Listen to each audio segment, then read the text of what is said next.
Salam Bapak Ibu guru hebat. Perkenalkan nama saya Serius Malaya SPD, calon guru penggerak angkatan 11 kelas 35, unit kerja SMA Swasta Bina Kasih, Kecamatan Arame, Kabupaten Nias Selatan, Provinsi Sumatera Utara. Izinkan saya membacakan tugas kelompok kami, yaitu ruang kolaborasi modul 2.1 pembelajaran berdiferensiasi kelompok A.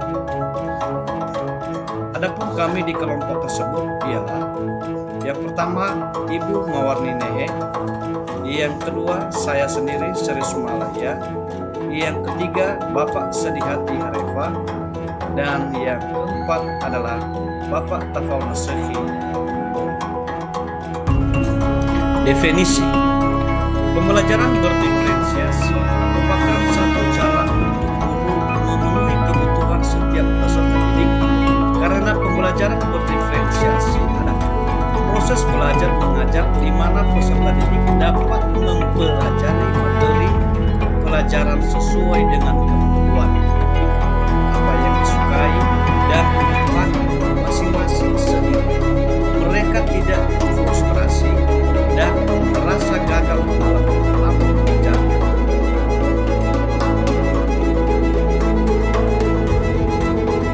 Kebutuhan belajar murid mengkategorikan kebutuhan belajar murid paling tidak berdasarkan tiga aspek. Ketiga aspek tersebut: 1. Kesiapan belajar atau readiness murid, 2. Minat murid, 3. Profil belajar. Kesiapan belajar dalam kurung readiness adalah kapasitas untuk mempelajari materi, konsep, atau keterampilan baru. Sebuah tugas yang mempertimbangkan tingkat kesiapan murid akan membawa murid membelajarnya dan memberikan mereka tantangan belajar yang tepat yang memadai. Mereka tetap dapat menguasai materi dan minat merupakan suatu yang menghasilkan respons terarah pada suatu situasi yang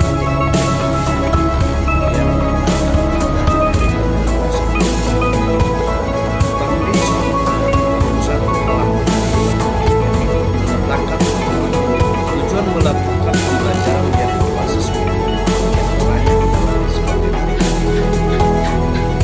yang pertama, membantu murid menyadari ada kecocokan antara sekolah dan kecintaan mereka sendiri untuk belajar. Yang kedua, mendemonstrasikan keterhubungan antara semua belajar. Yang ketiga, menggunakan keterampilan atau ide yang dikenal murid sebagai jembatan untuk mempelajari ide atau keterampilan yang kurang dikenal atau baru bagi mereka. Dan yang keempat, meningkatkan motivasi murid untuk belajar. Profil murid adalah profil belajar mengacu pada cara-cara bagaimana kita sebagai individu paling baik belajar. Tujuan dari mengidentifikasi atau memetakan kebutuhan belajar murid berdasarkan profil belajar adalah untuk memberikan kesempatan kepada murid untuk belajar secara natural dan efisien. Dalam pembelajaran berdiferensiasi ada tiga aspek yang bisa dibedakan oleh guru agar peserta didiknya dapat mengerti bahan pelajaran yang mereka pelajari, yaitu aspek konten yang mau diajarkan, aspek proses atau kegiatan-kegiatan bermakna yang akan dilakukan oleh peserta didik di kelas, dan aspek ketiga adalah asesmen berupa pembuatan produk yang dilakukan di bagian akhir yang dapat mengukur ketercapaian tujuan pembelajaran. Situasi 4 SMA. Budi Rana adalah seorang guru biologi SMA. Ia mengajar murid-murid kelas 10. Adapun tujuan pembelajarannya adalah murid dapat menganalisis berbagai tingkat keanekaragaman hayati di Indonesia beserta ancaman dan kelestarian. Karena situasi sedang pandemi, Budi Rama menggunakan metode dividing the order, mana sebelum pertemuan luring yang meminta murid-murid untuk mempelajari Budi Rana telah menyiapkan paparan tentang materi aneka ayat yang dapat diakses secara mandiri oleh murid. Dalam paparan ini, Budi Rana menjelaskan tentang konsep kunci dari keanekaragaman hayati dan tingkat pertama. Dalam kurung, keanekaragaman ekosistem, keanekaragaman spesies, keanekaragaman genetik. Di Budi Rana juga menyediakan beberapa sumber belajar yang berkaitan dengan wilayah kritis keanekaragaman hayati di Indonesia. Sumber yang ia sediakan misalnya artikel dari koran, video-video, dan dari Rati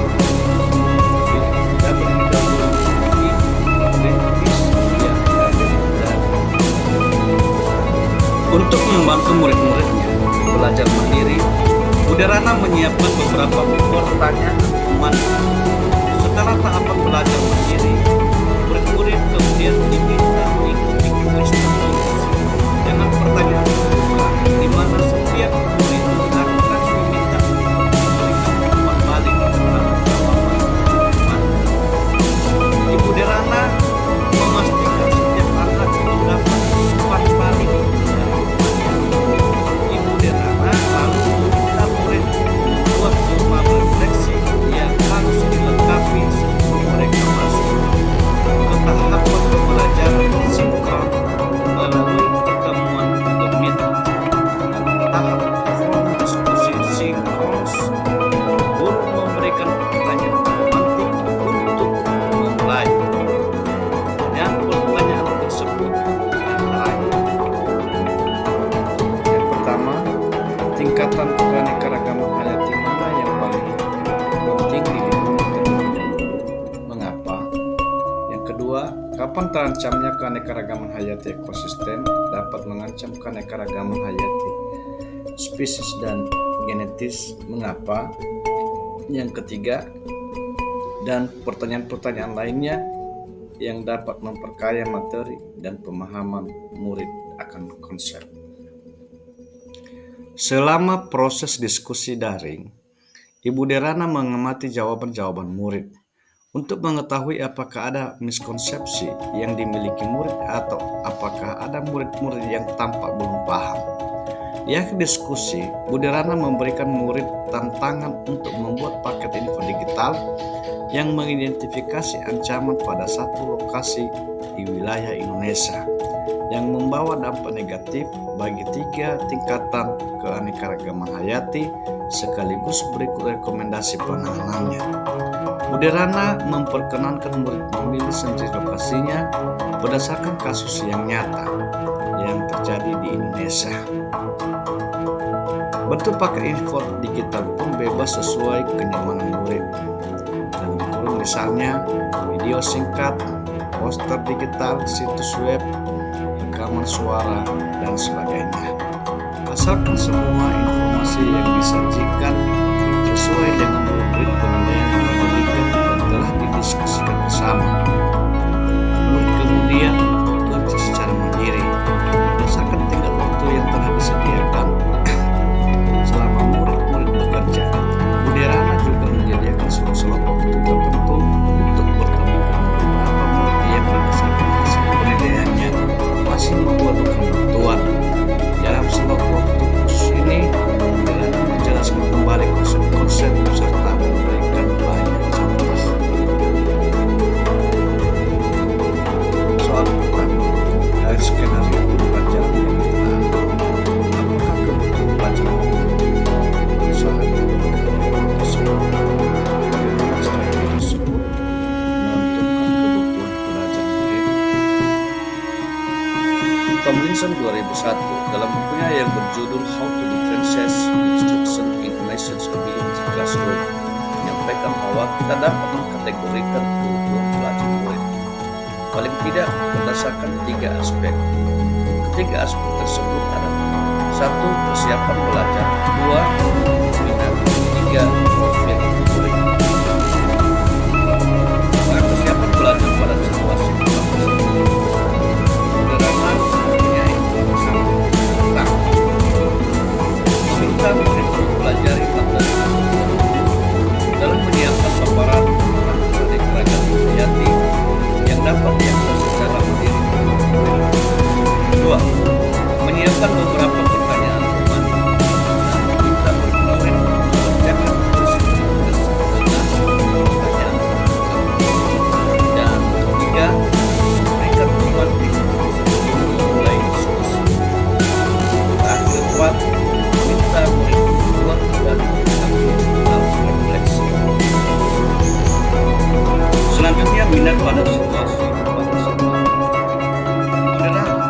Yang pertama, memperkenalkan murid untuk memilih sendiri lokasi pengamalan. Yang kedua, memberikan kebebasan kepada murid untuk menentukan sendiri berlokasi di papan info digital yang akan dibuat sesuai kenyamanan. Kemudian pada profil murid pada situasi 4 SMA, Ibu Derana juga menyediakan beberapa sumber belajar yang berkaitan dengan wilayah kritis keanekaragaman hayati di Indonesia. Sumber yang disediakan misalnya artikel dari koran, video-video dari Kehati, BWC, WWF, Greenpeace yang ia ambil dari internet melalui sumber belajar yang bervariasi. Ibu Derana dapat memenuhi kebutuhan murid yang berbeda-beda. Lalu Bu Derana menentukan kebutuhan belajar murid dengan cara: yang pertama, menggunakan pertanyaan-pertanyaan pemantik. 2. Mengembangkan kegiatan berjenjang, belajar mandiri, mengikuti kuis tertulis, dan memberikan umpan balik. 3. Mengembangkan kegiatan bervariasi, pengamatan, diskusi, penjelasan konsep dengan banyak contoh, membuat jurnal refleksi. 4. Memvariasi lama waktu atau menyediakan slot-slot waktu tertentu untuk bertemu murid berdasarkan hasil penilaian masih memerlukan bantuan. Soal kedua, strategi pembelajaran berdiferensiasi apa yang digunakan? Berdasarkan hasil diskusi kelompok kami, kelompok A, maka kami mengambil keputusan ada 3 aspek pembelajaran berdiferensiasi yang digunakan, yaitu yang pertama konten, kedua proses, yang ketiga form. Diawali dari diferensiasi konten, murid dapat menganalisis berbagai tingkat keanekaragaman hayati di Indonesia beserta ancaman dan pelestariannya. Diferensiasi proses, karena situasi sedang penting, Bu Derana kemudian menggunakan metode flip learning, mana sebelum pertemuan daring dengan guru yang meminta murid-muridnya untuk mempelajari dulu materinya, Bu Derana telah menyiapkan paparan tentang materi keanekaragaman hayati yang dapat diakses secara mandiri oleh murid-muridnya. Di dalam paparan ini, Bu Derana menjelaskan tentang konsep fungsi dan keanekaragaman hayati dan tingkatannya, dalam kurung keanekaragaman ekosistem, keanekaragaman spesies, keanekaragaman genetik. Bu Derana menyediakan beberapa sumber belajar yang berkaitan dengan wilayah kritis keanekaragaman hayati Indonesia. Sumber yang ia sediakan misalnya artikel dari video-video dari Kehati, WWF, Greenpeace yang diambil dari. Untuk membantu murid-murid belajar mandiri, Bu Derana menyiapkan beberapa pertanyaan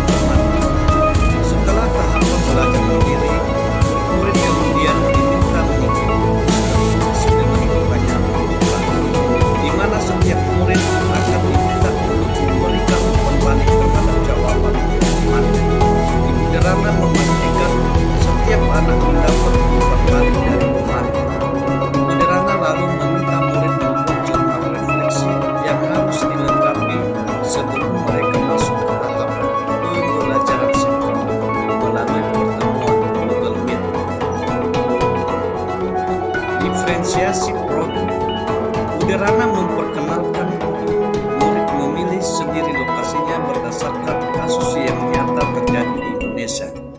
Bentuk paket info digital pun bebas sesuai kenyamanan murid. Misalnya, video singkat, poster digital, situs web, rekaman suara, dan sebagainya. Asalkan semua informasi yang disajikan sesuai dengan rubrik penilaian yang diberikan dan telah didiskusikan bersama. Murid kemudian bekerja secara mandiri berdasarkan tenggat waktu yang telah disediakan. Soal 3. Bagaimana guru tersebut melakukan penilaian? Berdasarkan hasil diskusi kelompok kami, maka penilaian untuk proses pembelajaran assessment of learning, Uderana menilai menjawab pertanyaan yang selama proses pembelajaran, pertanyaan yang diberikan secara khusus pada sisa yang penilaian setelah proses pembelajaran selesai.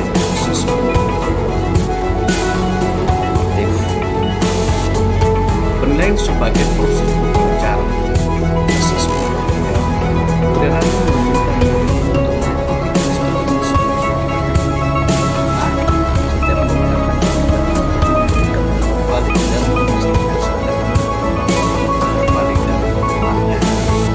Kalau penilaian yang dilakukan selama proses pembelajaran digunakan untuk balik dan BBI sebagai assessment formatif. Penilaian akhir proses pembelajaran assessment as learning. Uderana menilai hasil belajar informasi yang diberikan oleh yakni dalam bentuk info digital atau media digital seperti video singkat, poster digital, situs web, rekaman suara, dan lain sebagainya yang disajikan sesuai rubrik penilaian. Maka asesmen evaluasi proses pembelajaran dan dapat digunakan sebagai asesmen sumatif. Demikian saya sampaikan hasil diskusi kelompok kami ini. Saya atas nama Serius Malaya SPD, calon guru penggerak Angkatan 11 kelas 35 mengucapkan terima kasih. Bila mana ada pertanyaan, dipersilakan di kolom komentar.